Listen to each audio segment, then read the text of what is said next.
আমার ভাই ন্যায় চাইছিল, ইনসাফ চাইছিল। আমার ভাইরে মরে যেতে হচ্ছে, তো আমি এখন ন্যায় চাচ্ছি। যারা ন্যায় চাচ্ছে সবাইকে মাইরা ফেলেন আপনারা, দেন দেশ বিক্রি করে। দেখতে থেকে মিলে থেকে এসেছে, এখানে আসা হাদি খবর দেওয়ার জন্য, জেরা দেওয়ার জন্য আমরা চাইছে একটা ভালো মানুষ আমার দেশের জন্য, জাতির জন্য যেন প্রাণ দিল, একটা ভালো মানুষ, তার আত্মার জন্য দোয়া করে আমিও আত্মা শান্তি পাই, আমার সদিচ্ছা। তো ভিতরে যাইতে পারি না, যেতে বলে আরো একটু সুন্দর হইতো, তারপর আমি সন্তুষ্ট, ওর জন্য দোয়া করতে পারছি। আল্লাহ তাকে সর্বোচ্চ মর্যাদা দেখ, সর্বোচ্চ সম্মান দান করুক, এই প্রত্যাশা আমি রাখি। মা আর মেয়েকে যে খুন করছে, 24 ঘন্টার মধ্যে খুনিরা ধরে ফেলছে। কিভাবে ধরছে তারা?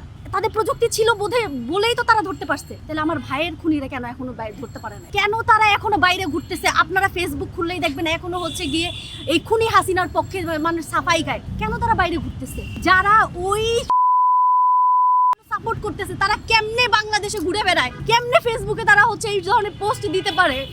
আমার ভাই ন্যায় চাইছিল, ইনসাফ চাইছিল। আমার ভাইরে মরে যেতে হচ্ছে, তো আমি এখন ন্যায় চাচ্ছি। যারা ন্যায় চাচ্ছে সবাইকে মাইরা ফেলেন আপনারা, দেন দেশ বিক্রি করে।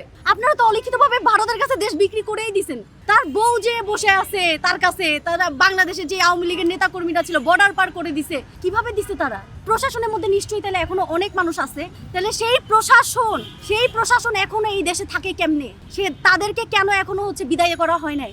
আমাদের দেশে তরুণ সমাজরা বেকার বসে আছে, তারা চাকরি পায় না, আর ওই ধরনের জানোয়ারের বাচ্চারা হচ্ছে গিয়ে ওই চেয়ারে বসে থাকে আর হচ্ছে ওই খুনি হাসিনাদের পাচাটে। কিভাবে সম্ভব? এই দেশের তরুণ সমাজে কেন দেশ ছেড়ে পালায়? এই দেশে হচ্ছে গিয়ে বিচার নাই দেখে, ন্যায়ের প্রতিষ্ঠা নাই দেখে, ভালো কোনো ন্যায়ের কথা বলতে গেলে তার জীবন দিতে হয়। আবরারের মতন ছেলেটারে মাইরা ফেলছে। আবু সাইদ বুক চিতায় দাঁড়াইছে, আবু সাইদকে মাইরা ফেলছে। আমার হাদি ভাই ন্যায়ের কথা বলছে, ওকে মাইরা ফেলছে। আর কত প্রাণ যাবে আমাদের এই দেশে? এই দেশে কি ভালো কোনো ইনসাফ প্রতিষ্ঠা হবে না?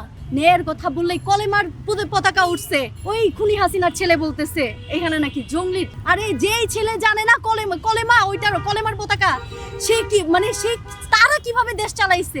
আর এই যে বিএনপি জামায়াত, কি বলবো তাদের? যেই বিএনপি ওই যে সেদিন ওসমান ভাইয়ের হচ্ছে বোন বললো খালেদা জিয়ার হচ্ছে চিকিৎসার জন্য বিদেশে নিতে পারে নাই, 17 বছর তাদের দাসত্বের মধ্যে ছিল। এখন আসছে বড় বড় কথা বল। কোন আক্কেলে তারা বড় বড় কথা বলে? মির্জা ফখরুল যে কিনা বলতেছে ও কোন হাদি কোন ওসমান সে চেনেই না, গুলি করার পরে বলতেছে এটা একটা বিচ্ছিন্ন ঘটনা। এগুলো কোন আক্কেলে পড়ে? তারা কিভাবে এই দলীয় চেয়ারে বসে থাকে তারা?